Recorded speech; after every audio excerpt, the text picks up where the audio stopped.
Bonjour et bienvenue sur la chaîne AFC News TV. D'après les statistiques de cette chaîne, plus de 74% de personnes regardent nos vidéos sans être abonnées à la chaîne. Alors, si toi qui regardes cette vidéo, tu te trouves dans ce cas, n'hésite pas de t'abonner à la chaîne.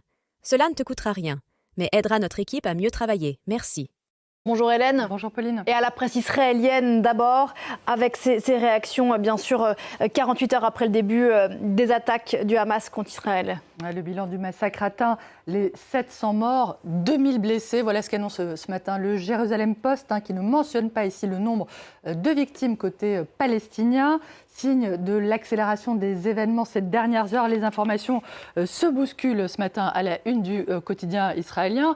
Le rapprochement d'un porte-avions américain en Méditerranée orientale, le rappel de centaines de réservistes pour une opération terrestre, la désignation d'un négociateur pour les otages, beaucoup d'infos et déjà aussi beaucoup de questions.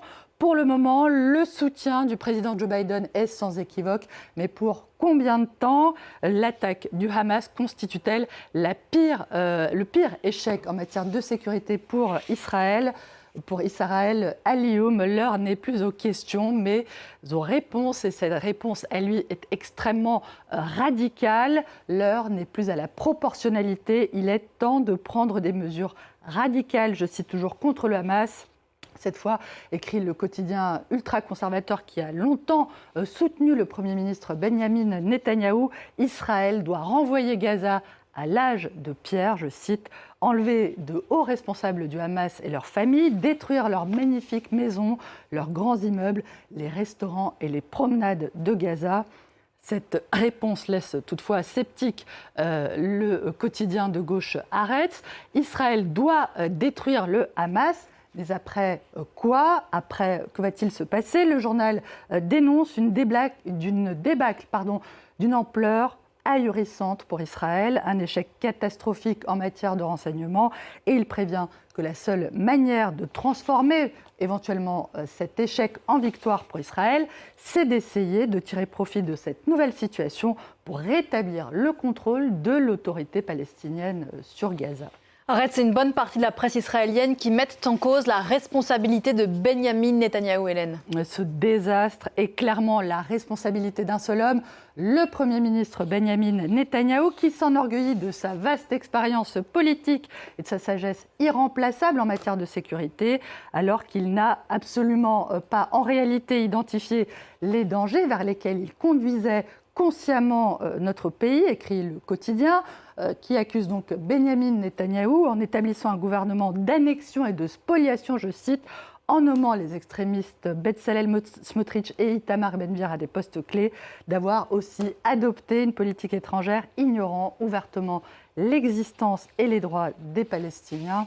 Et c'est d'ailleurs le même son de cloche qu'on entend du côté du Times of Israel. Pendant des années, Netanyahou a soutenu le Hamas et maintenant, ça nous explose à la figure. Pour le quotidien, la politique du Premier ministre israélien consistant à traiter le groupe terroriste Hamas comme un partenaire aux dépens de Mahmoud Abbas et de l'État palestinien a entraîné des blessures dont Israël va mettre des années à guérir.